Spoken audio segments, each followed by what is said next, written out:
एवं मध्यम उद्यम, जिन्हें लोकप्रिय रूप से एसएमए कहा जाता है, एमएसएमई, भारतीय अर्थव्यवस्था की रीढ़ है।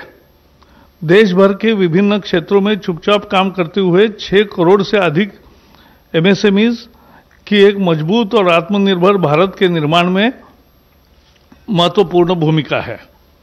कोविड-19 महामारी के बाद प्रधानमंत्री नरेंद्र मोदी जी ने राष्ट्र निर्माण के एमएसएमई की भूमिका को शीघ्र पहचान लिया। इसलिए एमएसएमई को आत्मनिर्भर भारत अभियान के तहत की गई घोषणाओं का एक बहुत महत्वपूर्ण हिस्सा बनाया गया था। इस पैकेज के तहत एमएसएमई क्षेत्र को न केवल पर्याप्त आवंटन किया गया है, बल्कि अर्थव्यवस्था को पुनर्जीवित करने के उपायों के में कार्यान्वयन को भी प्राथमिकता दी गई है। कई प्रमुख घोषणाओं से संबंधित क्रियान्वयन पहले ही शुरू किया जा चुका है। केंद्र सरकार ने आज आत्मनिर्भर भारत पैकेज के तहत अन्य घोषणाओं के प्रभावी क्रियान्वयन के लिए रोडमैप भी तैयार किया है। यह महत्वपूर्ण है और इसमें शामिल है एमएसएमई की परिभाषा में परिवर्तन है। ये व्यवसाय करने को आसान बनाने की दिशा में एक और कदम है और ये एमएसएमई क्षेत्र के निवेश को आकर्षित करने और अधिक नौकरियां पैदा करने में भारत में मदद करेगा। जो एमएसएमई संकट में है, उनको इक्विटी सहायता प्रदान करने के लिए अधीनस्थ ऋण के रूप में 20,000 करोड़ रुपए का प्रावधान का प्रस्ताव आज कैबिनेट द्वारा औपचारिक रूप से अनुमोदित किया गया। इससे 2 लाख ऐसे जो संकट में है ऐसे एमएसएमई को फायदा होगा।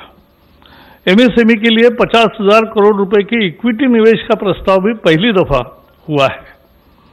ये एमएसएमई को ऋण इक्विटी अनुपात के प्रबंधन और उनकी क्षमता वृद्धि में मदद करने के लिए एक ढांचा तैयार करेगा। यह उन्हें स्टॉक एक्सचेंज में सूचीबद्ध होने का अवसर भी प्रदान करेगा। इस तरह की सहूलत पहली दफा मिल रही है एमएसएमई उद्योगों को। एमएसएमई की परिभाषा में बढ़ोतरी और परिवर्तन किया है। भारत सरकार ने आज एमएसएमई की परिभाषा को और संशोधित किया, क्योंकि जब पैकेज घोषित किया था तो एक संशोधन दिया था, लेकिन आज इकाई की परिभाषा बढ़ाकर 1 करोड़ रुपए के निवेश और 5 करोड़ रुपए का कारोबार कर दिया गया। लघु इकाई की सीमा बढ़ाकर 10 करोड़ रुपए का निवेश और 50 करोड़ रुपए का टर्नओवर कर दिया गया है। इसी प्रकार मध्यम इकाई का निवेश सीमा बढ़ाकर 20 करोड़ रुपए तथा 100 करोड़ की जगह 250 करोड़ रुपए का कारोबार कर दिया गया है। गौरतलब है कि 2006 में एमएसएमई डेवलपमेंट एक्ट के अस्तित्व में आने के 14 साल बाद यह संशोधन हुआ है। पैकेज की 13 मई 2020 को घोषणा के बाद अनेक प्रतिनिधियों से मिले और घोषित संशोधन अब भी बाजार और मूल्य निर्धारण की स्थिति के अनुरूप नहीं है, इसे ऊपर की तरफ और संशोधित किया जाना चाहिए, इस तरह का फीडबैक आया। इन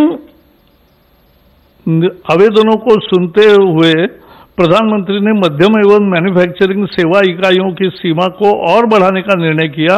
अब यह 50 करोड़ रुपए का निवेश और 250 करोड़ रुपए का कारोबार की सीमा होगी।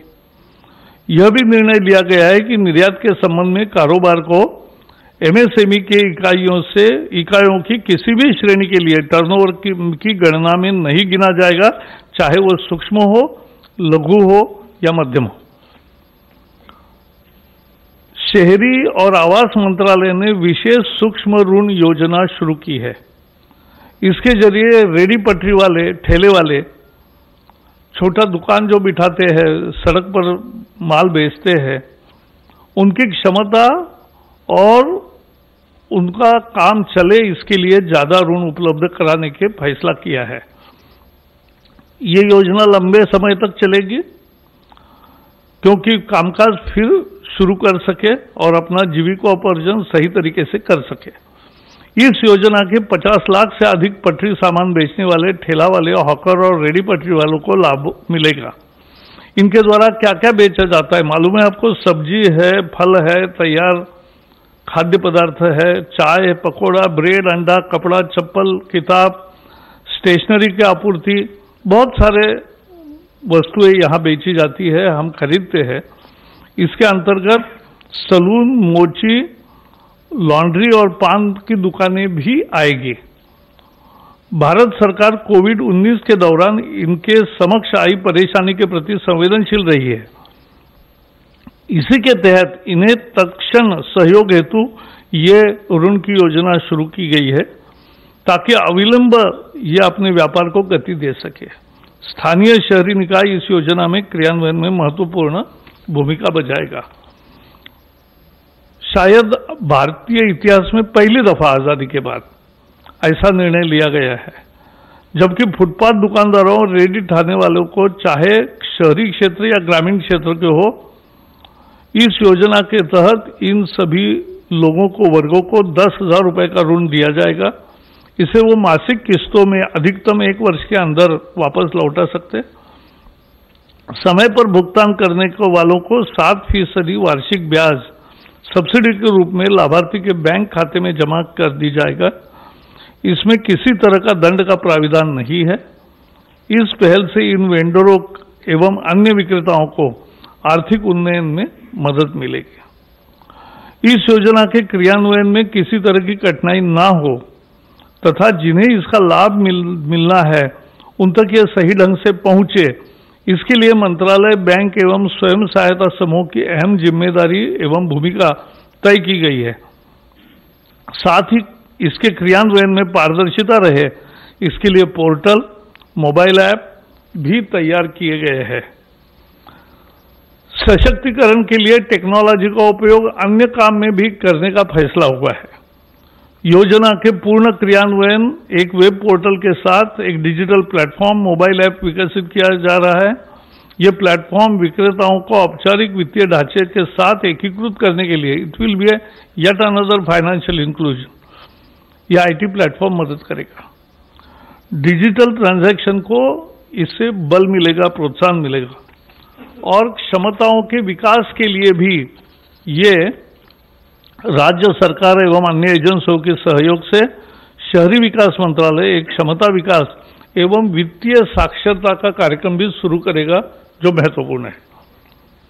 सरकार ने किसानों के लिए आज बड़े फैसले किए, जो पहले पैकेज के समय नहीं बताया था, लेकिन आज पहले नया फैसला है और बहुत महत्वपूर्ण है कि न्यूनतम समर्थन मूल्य उसकी कुल लागत का 1.5 गुना ज्यादा रखने का अपना वादा सरकार पूरा कर रही है। खरीफ फसल 2021 के 14 फसलों के CACP आधारित न्यूनतम समर्थन मूल्य जारी कर दिया गया है, जिसकी जानकारी तोमर जी बताएंगे। इन 14 फसलों पर किसानों को अब लागत का 50 से लेकर 83% तक ज्यादा दाम हासिल होगा। सरकार ने बैंकों द्वारा खेती और उससे जुड़े काम धंधों के लिए 3 लाख रुपए तक के अल्पकालिक कर्ज के भुगतान की तिथि भी 31 अगस्त 2020 तक बढ़ाई है और किसानों में इसमें ब्याज की छूट और अदायगी में मोहलत, ये दोनों फायदे उसको मिलेंगे। किसानों को 1 मार्च 2020 से 31 अगस्त 2020 के बीच अल्पकालिक कृषि कर्ज की ब्याज में 2% और अदायगी में 3% का फायदा होगा। भारत सरकार द्वारा किसानों को 7% से कर्जा मिलता है। इसमें 3 लाख रुपए तक के लोन पर 2% बैंक ब्याज की छूट सरकार देगी और समय पर भुगतान पर 3% का फायदा मिलेगा। इसका मतलब 4% में 3 लाख तक का कर्जा मिलेगा। किसानों के लिए ये बहुत बड़ी तोहफा है। ब्याज में छूट की योजना किसानों को किसान क्रेडिट कार्ड के जरिए कर्ज सहित अल्पकालीन फसल कर्ज के देने के मकसद से शुरू की गई है। पिछले कुछ हफ्तों के दौरान बहुत से किसान अल्पकालिक जो क्रॉप लोन होता है उसके अदायगी के लिए बैंक नहीं जा सके।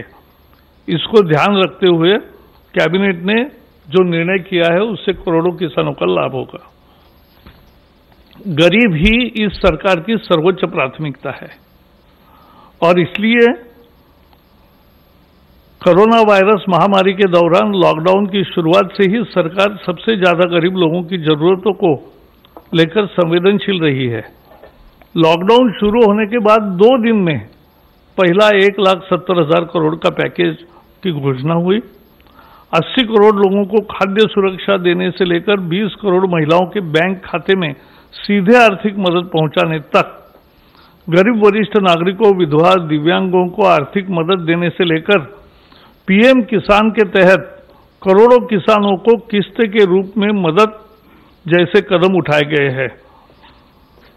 इससे एक ऐसे बहुत बड़े गरीब तबके का फायदा मिला है जिसे लॉकडाउन के दौरान परेशानियों का सामना करना पड़ता, और अगर सरकार फौरी तौर पर ऐसे कदम न उठाती तो यह तकलीफ बहुत होती। ये घोषणाएं नहीं रही, कुछ ही दिनों के भीतर करोड़ों लोगों तक सीधे तौर पर नकदी अथवा वस्तु रूप में मदद पहुंचाई गई। 80 लाख टन से ज्यादा अनाज पहुंचाया गया। सभी बाकी पैसा जो देना था वो डीबीटी के माध्यम से दिया गया है। आत्मनिर्भर भारत के तहत प्रवासी मजदूरों के कल्याण के लिए एक राष्ट्र एक राशन कार्ड, ऐसे लोगों को भी खाद्यान्न जिनके पास राशन कार्ड नहीं है उनको भी देने का व्यवस्था किया। मकान के लिए रियायती किराए वाली नई योजना गृह निर्माण की, और ऐसे ही तमाम अन्य कदमों की घोषणा की गई है। किसानों के कल्याण को लेकर व्यापक सुधारों का ऐलान किया गया है। किसानों को उन जंजीरों से मुक्त किया है, क्योंकि वो सुधार इतने महत्वपूर्ण है एपीएमसी को लेकर। क्यों किसानों को उन जंजीरों से मुक्त जिसमें वे जकड़े थे, और उनकी आमदनी को बढ़ाने के उपाय अब किए गए हैं। इसके अलावा खेती से जुड़े बुनियादी ढांचे में व्यापक निवेश का भी प्रस्ताव है। खेती से जुड़ी अन्य गतिविधियां जैसे मछली पालन को भी वित्तीय मदद दी गई है।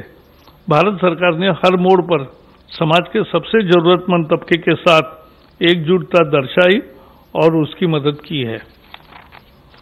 तो ये आज एक बहुत महत्वपूर्ण फैसला हुआ है, और ये तीनों फैसले, किसानों के लिए समर्थन मूल्य का भी फैसला, ऋण के बारे में फैसला, और एमएसएमई लघु उद्योग, सूक्ष्म उद्योग और मंझले उद्योग का ये किया है। दोनों मंत्री आपके समक्ष है।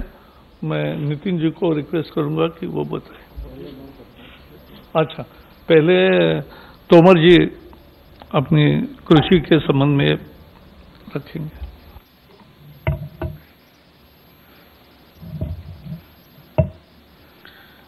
माननीय नितिन गडकरी जी, माननीय प्रकाश जावड़ेकर जी और उपस्थित मित्रों, आज मंत्रिपरिषद की बैठक माननीय प्रधानमंत्री जी की अध्यक्षता में संपन्न हुई,